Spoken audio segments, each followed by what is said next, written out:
Now there are more and more Chinese cars, but I wonder if they are remembered. It depends on whether you have a clear positioning. When it comes to the 500,000 RMB range, everyone thinks of the Ato M9, but conversely, at 150,000 RMB, I think of this HuajingS. Wuling also makes a large six-seater, and anyone would have some doubts, but they sold over 3,600 units in the first month, breaking all doubts. The space in HuajingS is absolutely genuine, with a length of 5.23 meters and a wheelbase of 3.10 meters, almost the same as the Ato M9. The interior has a 2+2+2 layout for 6 seats, with an aisle left in the middle of the second row independent seats. The third row is interesting. It's not just spacious, but also has a cozy little space feel. Once you sit in, the seat back can be adjusted electrically. There's a charging port next to it, cup holders, and storage space. To use a trendy term from a few years ago, this is probably a little happiness. This point is actually quite important, because in a large six-seater, it's not surprising for the second row to be comfortable. The real skill is having a third row that isn't disliked. Then let's talk about the second point. 2 keywords, willingness and perfection. What surprises everyone about this car is that it's filled with top brands. With batteries from TATL and glass from Fuyao, Huawei's smart technology, Bao Steel's vehicle steel, and many first-tier supply chain brands. In short, HuajingS is truly generous.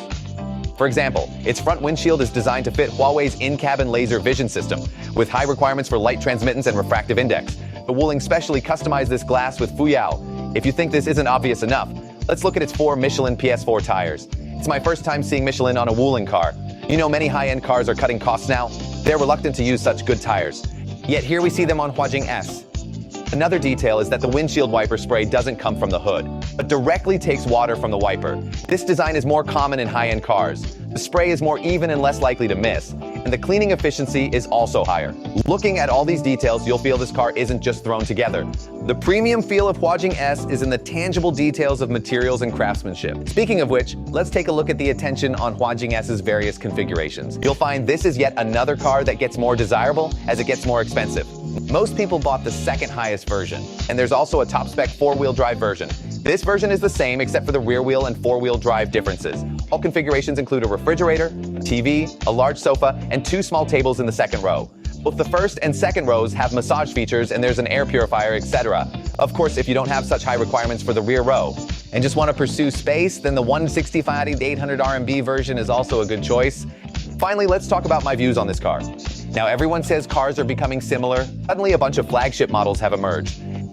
Suddenly, everyone is using Huawei's assisted driving. It seems that everyone can now walk on 3 wheels. To elaborate, HuajingS is actually a large 6-seater SUV with same features, but in a positive way. Because what people doesn't like is when you spend 400,000 to 500,000 RMB and end up with similar cars. But Wuling brings the features of high-end cars that used to cost 400,000 to 500,000 to ordinary families. That's Wuling's greatest strength. It always manages to make what people need practical and stable enough, and still affordable. So back to that saying, whatever the people need, Wuling will make it. Now what people need has become a larger space, better quality, and stronger intelligence. And Wuling's HuajingS has indeed stepped up a level.